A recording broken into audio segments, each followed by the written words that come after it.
So good day mga boss.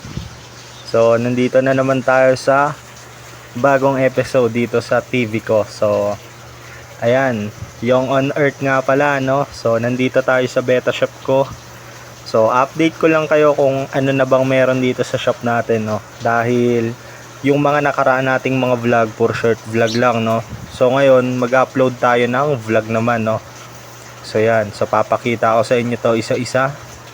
And mag-umpisa na tayo mga boss para makita nyo na talaga no. So tara. So dito mga boss, kung mga papansin nyo, ayan ang bababa ng tubig ng mga isda natin no. Pero okay lang naman yan sa mga beta, lalo pag malamig yung panahon.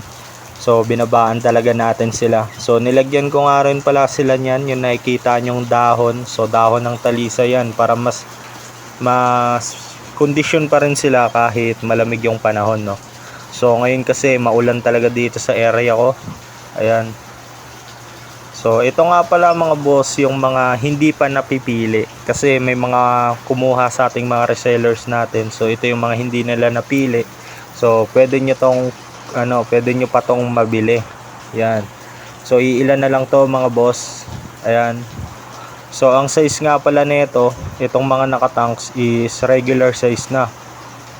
Ayan, so all goods naman yan. Nilagyan natin ng talisay. Pero yung iba talaga nilalamig pa rin eh. Pero try natin kung mag-flare. Ayan o, all goods pa rin yan mga boss. So pwede pa rin natin i-out yan dahil condition pa. So ayan lang yung mga available natin ngayon. So ito medyo nilamig na. Yan, karamihan dito mga boss yellow banana no. So walang katapusang yellow banana to. So yan. So malakas din talaga ulan dito talaga sa amin mga boss, kaya kailangan natin lagyan ng talisay. So kung hindi nyo man makita sa camera, pagpasensyaan nyo na dahil kailangan ng isda natin ng talisay. Ayan o. So ito nga pala yung yung mga tira sa BBS natin. Ayan, so nag-hatch pa. So papakain natin mamaya yan sa mga fry. So ito meron pa tayo ditong isang copper na plakat. Yan, iisa na lang mga boss. Yung copper plakat natin, male only lang. So dito naman sa baba, ito mga boss, mga na to, mga juvie size na. Ayan, maliliit. So palakihin pa talaga sa mga naghahanap ng juvenile. Ito all goods to para sa inyo mga boss. And then itong mga to, mga mga female na. Ayan, so ang out ko naman sa mga female ko ngayon mga boss, dito 50 isa. Ngayon lang to mga boss, ngayon lang dahil paubos sale lang natin to ngayon eh. Ayan, so pag halagang 500 pwede nyo na to i-take all lahat mga female. Ngayon lang to, ngayon lang. So yan. Yan mga female beta natin. So shoutout kay boss na nagbigay ng nagbigay sa kaong jar na gamit natin ngayon. Ayan, nagagamit na natin siya ngayon. And then dito mga boss sa taas, meron nga pala tayo dito, ayan, mga Lego tanks. So nilalagyan siya ng ilaw. So wala akong ilaw na may papakita sa inyo, pero meron tayong ilaw doon sa taas no. So nilalagay lang yan sa taas ng tanks. So ang out ko ngayon dito mga boss, 100, walang ilaw. So pag may ilaw, 120. Ayan, sa may mga trip lang to mga boss, sa may mga trip. So ang size niya maliit siya kumpara sa standard size ng beta tanks.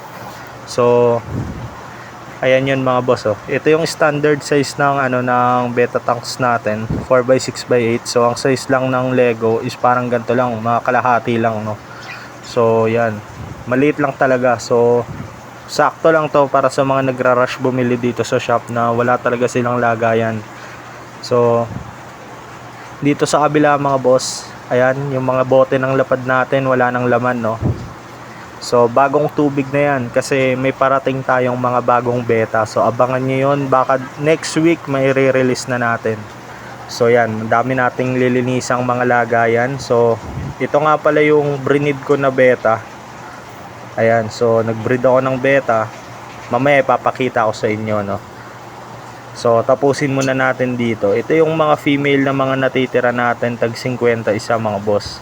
Yan, tag 50 isa. So ngayon lang to mga boss, ngayon lang. Pag dumating yung mga beta nating bago, so balik na naman to sa ano nila, sa presyo nila, no. So yan. So ba't ibang strain mga boss? Sa taas wala na, o alas ubos-ubos na rin. Yan, marami rin kasi tayong mga resellers, no. So pwede naman tayong wholesale, pwedeng retail. Pero mas makakamura kayo pag wholesale price. Pwede nyo ring ibenta. So ito naman mga boss, ito yung breed ko na magaling mag-alaga ng fry. So kahit maulan, nakabuhay siya ng mga fry, no. So ito yung isa nating Dumbo Air na kinokondisyon. Yun dito, meron tayo dito mga boss, no? Nagbabubble nest siya. So ano to mga boss, mga ilang araw na yan dyan. Siguro 3 days niya na yan dyan, o 2 days ganyan. So condition na siya agad, no. Nilagyan natin siya maraming taliso bibreed natin yan siya uli. So ito mga boss, meron tayo ditong gold Dumbo Ear, isa na lang. Ayan, papagandahin muna natin siya, no. Pero pwede ko na rin yan i-out sa inyo, gold Dumbo. So dito, ito yung mga female na kinokondisyon ko pa. Yan, so ibibreed natin yan, mga yan. Yung mga breeders ko. And then ito, naglabas na to sa akin pero ibibreed ko pa ulit dahil nakakaisa pa lang siya. So yung fry niya ubos na. And then dito sa taas mga boss, ayan, malaking tanks, 5 gallon tanks natin. Isa lang yung nakalagay na beta. Ayan, female na Hellboy. So ito yung ibabangga natin dun sa nag-success nating magaling mag-alaga na male, no. So mukhang match yan, parehas sila good size.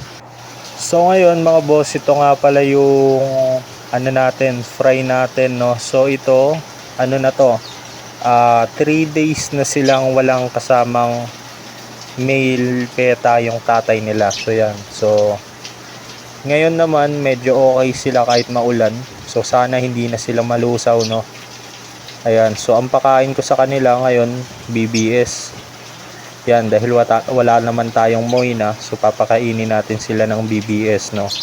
So medyo okay na yung size nila mga boss, at mukhang nakakakain naman sila ng tama, kaya sana mabuhay sila lahat, no. So ano nga pala to mga Hellboy, tong na to, ito yung nanay nito, yun yung napalabas natin ng hindi nating inaasahan na makukuha pa natin yung lahi ng Hellboy natin dati, no.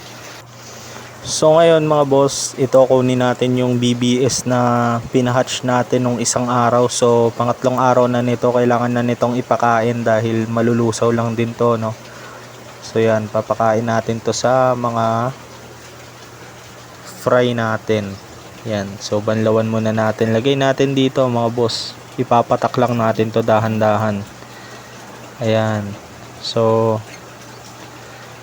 tatansyahin lang natin, no. Ayoko kasi yung nagugutom yung fry ang tagal talaga lumaki pag ganun. So lalagyan natin to ng maraming BBS. Yan, pero pag namatay yung BBS, sasiphonin din natin para hindi na mag-ammonia yung tubig natin, no. Yan, babantayan natin siya. So yan, medyo kumakalat na yung BBS, and then sa tingin ko naman sakto na yan para sa beta. So itong tira ipapakain na natin dito sa mga natin, mga pasobra nating mga juvenile na female, no. Yan, para magsitambukan na sila. So yan mga boss, nag-uumpisa na sila mag-hunt ng mga pagkain nila, no.